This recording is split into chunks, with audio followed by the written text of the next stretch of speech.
So, good day sa inyong lahat at welcome ulit sa aking panibagong vlog. So, for today's vlog, i-open natin at i-try natin yung item na nabili natin sa Shopee.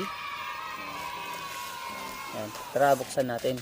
By the way, nabili ko siya sa halagang 119 and ito na yung product reveal natin, no?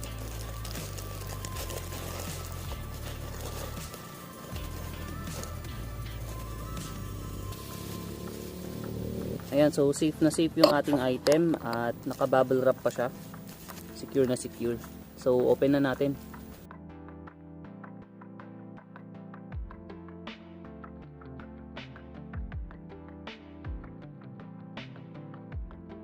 So ayan, yung ating product na binili sa Shopee sa halagang 119 ay itong Kobe Helmet Disinfecting Foam. So since matagal-tagal na nating hindi nalabhan yung ating helmet and of course hindi natin siya naasikaso, minsan natutuyuan ng pawis, nauulanan tapos natutuyo, bumabaho na yung ating helmet. So ngayon itatry naman natin ngayon yung ating nabiling Kobe Helmet Disinfecting Foam. Ayan, so yan yung gagamitin natin ngayon sa ating spider helmet. Hindi kasi natin napapansin minsan, no, natutuyan ng pawis yung ating helmet tapos bumabaho siya. By the way, yung mga bakterya kasi dito, sila yung nagiging dahilan ng pagbaho ng ating helmet. Para matanggal yung amoy ng mga pawis dito, yung mga natuyong pawis sa mga pads natin, at syempre para magmukhang bago ulit at mag-amoy bago ulit yung ating helmet. So tanggalin muna natin yung ating motovlog setup dito sa my helmet natin.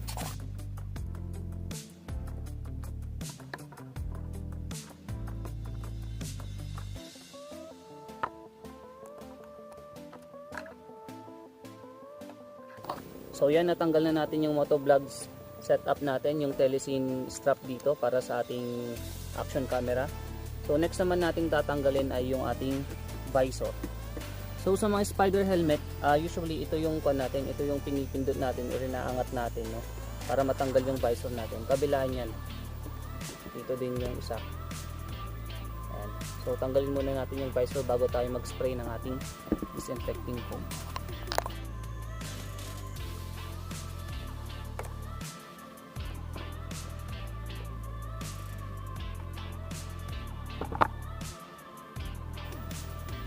Ready na tayo mag-spray ng ating Kobe disinfecting helmet or foam, helmet disinfecting foam.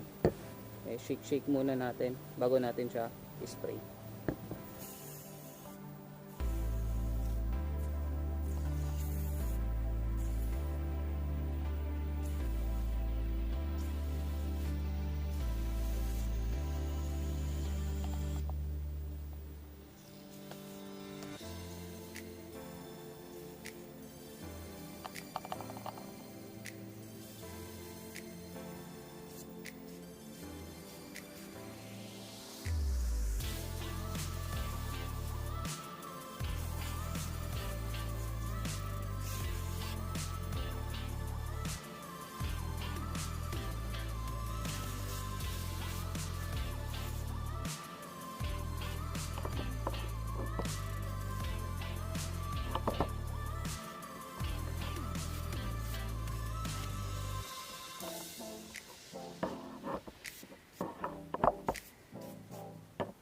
So bali, hayaan lang natin siyang mag-settle, no? Ni-spray na natin sa loob ng inner paddings, dito sa labas. Ayan.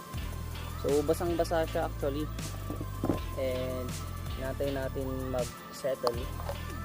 Sprayan din natin yung ating visor. Siyempre, front and back yan. Sprayan natin.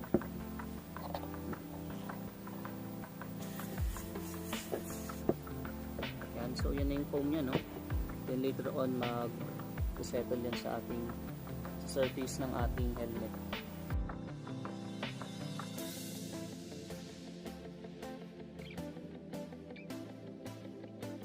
After ng ilang minuto, punasan natin yung ating helmet.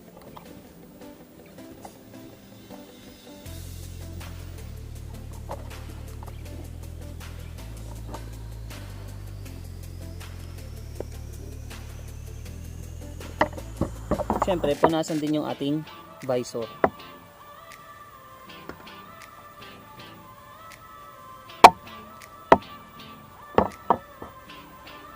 Then, ready na tayo para i-assemble yung ating helmet. So, nailagay muna natin yung spoiler natin sa loob.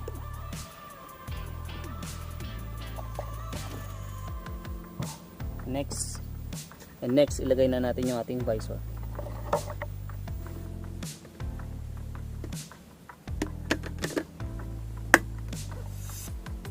Sa kabila naman.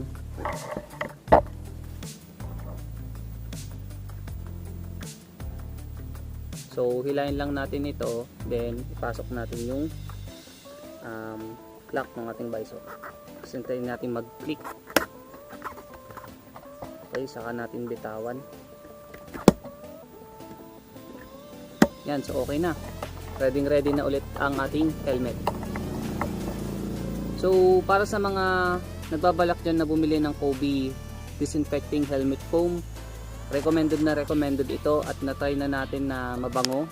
And of course, para ma-sure kayo, bukod sa punas ay painitin nyo muna siya para walang parts na hindi basa. Yan. So pwede na ulit natin gamitin for long ride.